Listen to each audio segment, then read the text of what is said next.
सकाळ झाली आहे, जाग आली आहे, डोळे उघडलेत पण अंथरुणातून काही उठावंसं वाटत नाही आहे ना. मोबाईल हातात घेतला आहे आणि अलार्मचं स्नूज बटन दाबून पुन्हा एकदा डोळे मिटून घेतलेत. आता मनात फक्त एकच विचार असतो की फक्त 5 मिनटं अजून झोपते. आणि याच 5 मिनटात आपला अख्खा दिवस आपल्या हातातून कधी निसटून जातो हे आपल्यालाच कळत नाही. आणि मग आपण स्वतःला सांगतो की उद्यापासून नक्की सकाळी लवकर उठेन आणि सगळी कामं वेळेत पूर्ण करेन. पण हा उद्या मात्र कधीच येत नाही. आजकाल आपण कामाच्या व्यापामुळे रात्री उशिरापर्यंत जागे राहतो. त्यामुळे सकाळी लवकर उठणं खूप कठीण झालेलं आहे. पण आपले पूर्वीचे लोक, आपले आजी आजोबा हे रात्री लवकर झोपायचे आणि सकाळी लवकर उठायचे. त्यांची दिनचर्या सकाळी लवकर सुरू व्हायची आणि त्याच्यामुळे त्यांची दिवसभरातली सगळी कामं अगदी व्यवस्थितपणे पूर्ण व्हायची. तर मैत्रिणींनो, असा गोंधळलेला दिवस फक्त तुमच्यासोबतच होत नाही तर माझ्यासोबतही होतो. पण आज आपण याच विषयावर बोलणार आहोत की रोजच्या कामामध्ये शिस्त कशी आणायची आणि आपलं आयुष्य सहज सोपं कसं करायचं. तर त्यासाठी आपल्याला आपल्या आयुष्यात पाळावी लागणार आहे ती म्हणजे शिस्त. शिस्त म्हणजे स्वतःसाठीच एक भेट. शिस्त म्हणजे काही कडक नियम नाही, तर ती स्वतःलाच दिलेली एक चांगली सवय आहे. जेव्हा आपल्या आयुष्यात शिस्त असते तेव्हा आपलं मन शांत राहतं, आपली सगळी कामं वेळेवर होतात आणि दिवसभरातला आपला होणारा ताण कमी होतो. चला तर मग पाहूया हे कसं करायचं. तर आपल्या सगळ्या गृहिणींच्या दिवसाची सुरुवात अगदी घरातल्या कामांपासून होते आणि रात्रीचा शेवटसुद्धा घरातल्या कामांमधूनच होतो. तर त्यासाठी सकाळी सकाळी फ्रेश स्टार्ट आपलं रुटीन बनवायचं. सगळी कामं एकदम करायला जायचं नाही. फक्त एक छोटी गोष्ट करायला सुरुवात करायची. जसं की रोज सकाळी उठल्यानंतर लगेच आपला बेड व्यवस्थित करायचा. त्यानंतर एक ग्लास पाणी प्यायचं. त्यानंतर खिडकीचे पडदे वगैरे उघडून घरामध्ये सूर्यप्रकाश, मोकळी हवा येऊ द्यायची. घरामध्ये गॅलरी असेल, गॅलरीमध्ये छोटीशी झाडं असतील तर तिथं फेरफटका मारायचा. अशा पद्धतीची ही छोटीशी रुटीनसुद्धा तुमच्या दिवसाला एक सकारात्मक सुरुवात करून देईल. तुमच्यामध्ये एक नवीन चेतना, नवीन ऊर्जा मिळेल आणि तुम्हाला दिवसभर पॉझिटिव्ह राहण्यासाठी, आनंदी आणि फ्रेश राहण्यासाठी खूप मदत करेल. आता पुढचा मुद्दा म्हणजे जसं जसं आपण काम करू तशी तशी साफसफाई करायची. आता हा नियम आपल्याला सगळ्यात जास्त उपयोगी पडतो आपल्या किचनमध्ये. किचनमध्ये आपलं काम जास्त वाढायला सुरुवात होते ती म्हणजे तिथे साचलेली भांडी, खरकटं आणि अस्ताव्यस्त पसारा. किचनमध्ये कधीही काम करताना इथून पुढे हा नियम जरूर पाळा. जेव्हा तुम्ही काम करता तेव्हाच लगेच साफसफाईसुद्धा करा. जसं की नाश्ता झाल्यानंतर लगेच नाश्त्याची भांडी घासून टाका. आपण काय करतो, नाश्ता झाल्यानंतर, चहा झाल्यानंतर ती भांडी ठेवतो आणि लगेच जेवण बनवायला सुरुवात करतो किंवा दुसरं कुठलं तरी काम करायला घेतो. पण या पेंडिंग राहिलेल्या भांड्यांमुळे आपलं वॉश बेसिन पूर्ण ब्लॉक होऊन जातं. किचनवरती तसाच पसारा पडलेला दिसतो आणि याच्यामुळे आपल्या घरामध्ये खूप जास्त पसारा दिसतो आणि निगेटिव्हिटीसुद्धा पसरायला सुरुवात होते. त्यावेळी जी ती कामं केल्यामुळे आपलं किचन तर नीटनेटकं आणि टापटीपसुद्धा दिसेल. त्याचबरोबर आपल्याला कामाचा डोंगरसुद्धा तयार होणार नाही आणि आपलं स्वयंपाकघर नेहमी स्वच्छ दिसण्यासाठी मदत होते. आता पुढचा मुद्दा आहे आपल्या कामांची यादी आणि त्या कामाची योग्य वेळसुद्धा ठरवा. तुमच्या दिवसाचं नियोजन करण्यासाठी एक साधी यादी बनवा. रात्री झोपायच्या आधी उद्याच्या कामांची आपल्याला एक छोटी यादी करायची आहे. पण त्यात फक्त आपल्याला कामच लिहायची नाहीत, तर ती कामं कोणत्या वेळेत करायची हेही ठरवायचं आहे. बऱ्याचदा आपण काय करतो, उद्या मला हे काम करायचं आहे, ते काम करायचं आहे, ते काम करायचं आहे, अशी भली मोठी यादी तयार करून ठेवतो मात्र. पण ती कामं कुठल्या वेळेत करायचं, कुठलं काम कुठल्या सिक्वेन्सनं करायचं ह्या गोष्टीच आपल्या डोक्यामध्ये नसतात. त्याच्यामुळं ठरवलेल्या यादीतली 2-3च कामं पूर्ण होतात आणि बाकी सगळी कामं तशीच पेंडिंग राहतात. तर हे असं न होण्यासाठी कामांबरोबर ती कामं कुठल्या वेळेत करायची आहेत ही सुद्धा वेळ जर आपण यादीमध्ये ठरवून दिली तर आपण आपल्या शेड्यूलमध्ये अगदी परफेक्ट असू आणि त्या वेळेमध्ये आपण ती कामं नक्कीच पूर्ण करण्याचा प्रयत्न करू. आपल्याला करायच्या सगळ्या कामांची आपण यादी बनवल्यामुळे, त्याला स्पेसिफिक टाईम दिल्यामुळे आपण एकाच वेळी एकाच कामावर जास्त लक्ष देऊ शकतो, जास्त फोकसने ते काम करू शकतो आणि आपली सगळी कामं वेळेत पूर्ण होण्यासाठी मदतही आपल्याला होऊ शकते. आता पुढचा महत्त्वाचा मुद्दा म्हणजे डिस्टर्ब करणाऱ्या गोष्टींपासून दूर राहा. आपल्याला कामं करताना सगळ्यात जास्त हल्ली डिस्टर्बन्स होतो तो म्हणजे मोबाईलचा. जेव्हा पण आपण काम करण्यापूर्वी मोबाईल हातात घेतो फक्त एक रील पाहण्यासाठी किंवा 5 मिनटासाठी, तर एक रील पाहण्यासाठी किंवा 5 मिनटासाठी मोबाईल हातात घेतलेला कधी त्याच्यामध्ये तासनतास आपला वेळ निघून जातो हे आपल्यालाच कळत नाही. आपल्याला एखाद्या मैत्रिणीचा फोन आला किंवा नातेवाईकांचा कॉल आला तर आपण तासनतास गप्पा मारत बसतो आणि याच्यामुळे आपल्या लिस्टमधली ठरवलेली कामं वेळेत पूर्ण होत नाहीत आणि मग ती कामं पुढच्या कामांबरोबर पेंडिंग पडून जातात आणि अनावश्यकपणे आपल्यावर आपल्या कामाचा, पेंडिंग कामांचा खूप ताण येऊन जातो. तर त्यासाठी डिस्टर्ब करणाऱ्या व्यक्ती, डिस्टर्ब करणारा मोबाईल या सगळ्यांपासून आपण दूर राहिलेलंच बरं.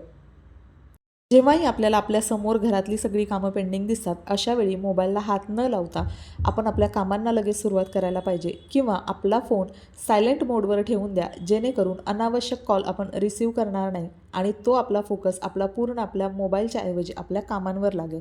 मोबाईलसारखीच जर निगेटिव्ह व्यक्तीसुद्धा आपल्या आयुष्यामध्ये असतील आणि ज्याच्यामुळे आपल्याला खूप जास्त डिस्टर्बन्स होत असेल, तर या व्यक्तींनासुद्धा आपल्यापासून दूर ठेवलेलंच बरं, जेणेकरून आपण आपल्या लाईफवर आणि आपल्या कामांवर जास्त फोकस करू शकू.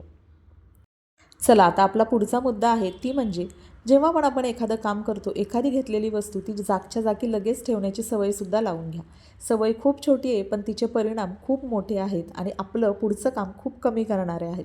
जसं की आपण टी व्ही बघायला बसलो तर रिमोट घेऊन बसतो आणि जिथं जाईल तिथंच तो रिमोट ठेवून देतो आणि जेव्हा पुढच्या व्यक्तीला तो रिमोट हवा असेल तेव्हा घरभर आपण शोधत फिरतो, कारण तो रिमोट नक्की कुठं ठेवला आहे हे आपल्यालासुद्धा आठवत नसतं. अशावेळी आपल्यावर कामाचा ताण येतो, अननेसेसरी 2-3 कामं आपल्याला अधिकची वाढून येतात. तर त्यासाठी घेतलेली वस्तू जागची जागेवर ठेवणं हा साधा सोपा नियम आहे. हा आपण जर पाळला तर आपल्याबरोबर आपल्या घरातल्या इतर व्यक्तीसुद्धा पाळतील आणि प्रत्येक गोष्ट अगदी डोळे झाकून आपल्याला ज्या त्या जागेवर मिळणार आहे. तर आपल्या या छोट्या सवयीचा परिणाम म्हणजे काय? जर आपण टी व्हीचा रिमोट जागच्या जागी ठेवला, मुलांची खेळणी किंवा पसारा तो उचलून लगेच जागेवर ठेवला, तर याच्यामुळे ना घरात जास्तीचा पसारा होणार नाही आणि त्यानंतर आपल्याला साफसफाई करायला जास्त वेळसुद्धा लागणार नाही. चला आता या छोट्या छोट्या गोष्टीने आपण आपल्या आयुष्यामध्ये शिस्त आणतोय, तर स्वतःला शाबासकी मात्र नक्की द्या. शिस्त पाळणं खरंच सोपं नाही. जेव्हा एखादं काम आपण वेळेत पूर्ण करतो तेव्हा स्वतःला शाबासकीसुद्धा नक्की द्या किंवा स्वतःला एखादं छोटंसं बक्षीस द्या की मी आज वेळेत सगळी कामं पूर्ण केली, त्याच्यामुळे मी आज थोडासा माझा अर्धा तास मी टाईम एन्जॉय करेन, मी माझं आवडतं पुस्तक वाचेन किंवा मी माझ्या मैत्रिणींना भेटेन. अशा पद्धतीनं आपण स्वतःचं कौतुक स्वतः करायला लागलं पाहिजे, जेणेकरून ही शिस्त जी आहे ती आयुष्यभर आपण आपल्या आयुष्यामध्ये छान पद्धतीनं मेंटेन करू शकू. आपल्या रोजच्या आयुष्यामध्ये आपण स्वतःला समजून घेणंसुद्धा खूप गरजेचं आहे. कधीकधी आपल्यालासुद्धा आळस येतो, कंटाळा येतो. अशावेळी स्वतःचा रागराग करू नका किंवा मी काहीच काम वेळेत पूर्ण करू शकत नाही, माझी मैत्रीण, माझी शेजारीण, माझी नातेवाईक सगळी कामं किती छान करते, किती टापटीप राहते आणि मी मात्र माझं एकही काम वेळेत पूर्ण होत नाही, अशी स्वतःवर टीका न करता कधीकधी आपल्याकडूनही कामामध्ये आळस होतो, कंटाळा येतो, तर ठीक आहे आणि आज नाही झालं तर उद्या नक्की करेन असं स्वतःला सांगा. शिस्त म्हणजे खरं तर रोज लवकर उठून काम करणं किंवा शिस्त म्हणजे खूप स्वतःला, स्वतःच्या शरीराला त्रास देऊन काम करणं हे नव्हे, तर शिस्त म्हणजे आजचं काम उद्यावर न ढकलता ते आजच पूर्ण करायचं.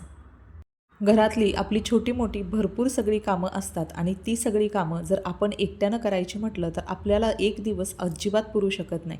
तर त्यासाठी घरातल्या प्रत्येक कामामध्ये, अगदी छोट्या-मोठ्या कामांमध्ये घरातल्या सगळ्यांचा सहभाग घेणं फार महत्त्वाचं ठरतं.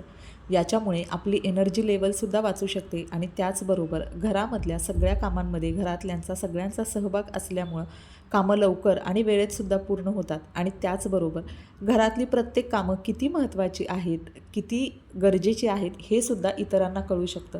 कारण जेव्हा आपण घरातली सगळी कामं एकट्यानंच करतो आणि बाकीच्यांना त्याची कधी-कधी किंमतच राहत नाही आणि मग आपल्याला हा प्रश्न येतो, दिवसभर तुम्ही घरीच असता आणि घरी बसून तुम्ही काय करता? याऐवजी जर प्रत्येक व्यक्तीचा, लहान थोरांचा घरातल्या कामांमध्ये सहभाग घेतला, तर त्यांनासुद्धा त्या कामाचं महत्त्व कळेल आणि घरामध्ये दिवसभर किती कामं असतात हे सुद्धा त्यांना कळेल. चला तर मग आपला पुढचा मुद्दा, आपल्या घरातल्या कामांबरोबरच आपण स्वतःच्या आरोग्याकडे, स्वतःच्या तब्येतीकडे लक्ष देणं हे सुद्धा खूप महत्त्वाचं आहे. गृहिणी म्हणून आपल्याला सकाळपासून संध्याकाळपर्यंत भरपूर सगळी कामं असतात. कधीकधी आपलं काही दुखतं खुपतं, पण त्याकडे आपण दुर्लक्ष करून घरातल्या कामांवर फोकस करतो. पण या शिस्तीचा आपल्या आयुष्यामध्ये उपयोग न ठरता उलट आपल्याला ती त्रासदायक ठरते. तर अशावेळी सकाळी आपल्या दिनचर्येची योग्य सुरुवात करणं, सकाळी सकाळी थोडा वेळ बाहेर फिरायला जाणं किंवा सगळ्यात महत्त्वाचं म्हणजे सूर्यप्रकाशामध्ये 10 ते 15 मिनटं दररोज सकाळी नक्की फिरून या. याचा भरपूर जास्त आपल्याला फायदा होतो. कारण सकाळच्या कोवळ्या सूर्यप्रकाशामध्ये भरपूर जास्त प्रमाणात व्हिटॅमिन डी असतं, जे आपल्या शरीरासाठी आपल्याला स्वतःला सकारात्मक आणि ॲक्टिव्ह ठेवण्यासाठी खूप जास्त महत्त्वाचं ठरतं. दिवसभर आपण कामामध्ये इतके बिझी असतो की आपल्याला 2 मिनटंसुद्धा बाहेर पडायला वेळ नसतो. पण लक्षात ठेवा, हा वेळ आपण स्वतःसाठी नक्की काढू शकतो. एखादं काम भले आपण बाजूला ठेवू शकतो, पण सकाळी 10 ते 15 मिनटं सूर्यप्रकाशात नक्की जाऊन या. याचा खूप चांगला परिणाम आपल्या एनर्जी लेवलवर, आपल्या आरोग्यावर चांगला झालेला तुम्हाला दिसून येईल. चला तर मग आता पुढचा मुद्दा आहे तो म्हणजे घरातल्या कामांबरोबर स्वतःच्या पर्सनॅलिटीकडे, स्वतःच्या पर्सनल हायजीनकडे सुद्धा लक्ष देणे. गृहिणी म्हणून आपण सकाळची सुरुवात कामांपासून आणि संध्याकाळचा शेवटसुद्धा कामांपासूनच करतो. पण असं न करता सकाळीसुद्धा स्वतःला मी टाईम देणं खूप महत्त्वाचं आहे. या मी टाईममुळे आपल्या स्वतःचा कॉन्फिडन्स लेवल वाढतो. आपल्याला स्वतःला दिसायला खूप छान दिसतं. आपण नीटनेटके आणि टापटीप दिसायला राहू शकतो. जर आपण घराबाहेर पडून नोकरी करत असतो तर त्यावेळी आपण आपल्या कामाच्या ठिकाणी जाताना अगदी छान, स्टायलिश, प्रेझेंटेबल आणि नीटनेटकं जातो.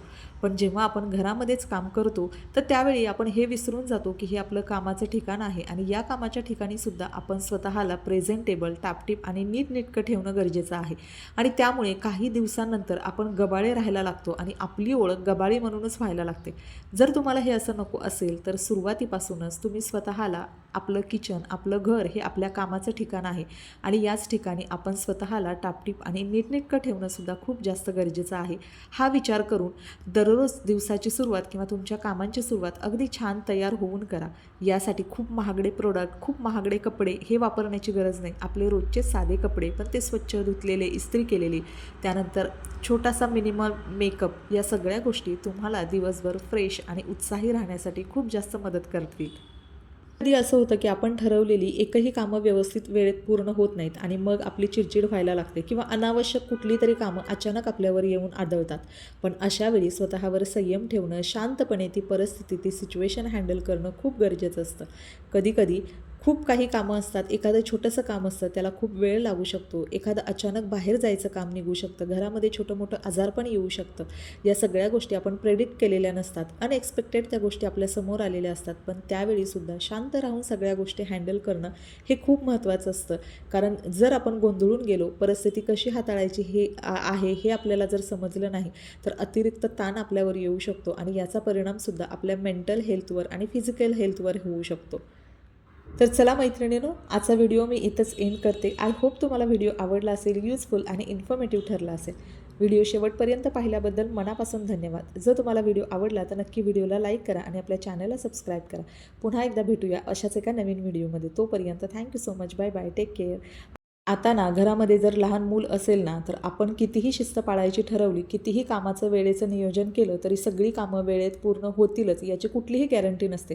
त्याच्यामुळे ना मी माझी कामं जेवढी महत्त्वाची आहेत तेवढी वेळेत करण्याचा पूर्ण करते आणि त्यानंतर ना माझ्या बाळासोबत बऱ्याचदा टाईम स्पेंड करण्याचा प्रयत्न करते. कारण कामं आपली रोजचीच आहेत, आज ना उद्या ती पूर्ण होणार आहेत. पण लहान बाळांचं बालपण हे पुन्हा एकदा आयुष्यात येणारं नाही आहे. त्याच्यामुळे त्यांचं बालपण एन्जॉय करणं हे खूप महत्त्वाचं आहे. तर चला, थोडा वेळ त्याला खेळू देते आणि मग खेळल्यानंतर तो दमेल आणि मग झोपेल.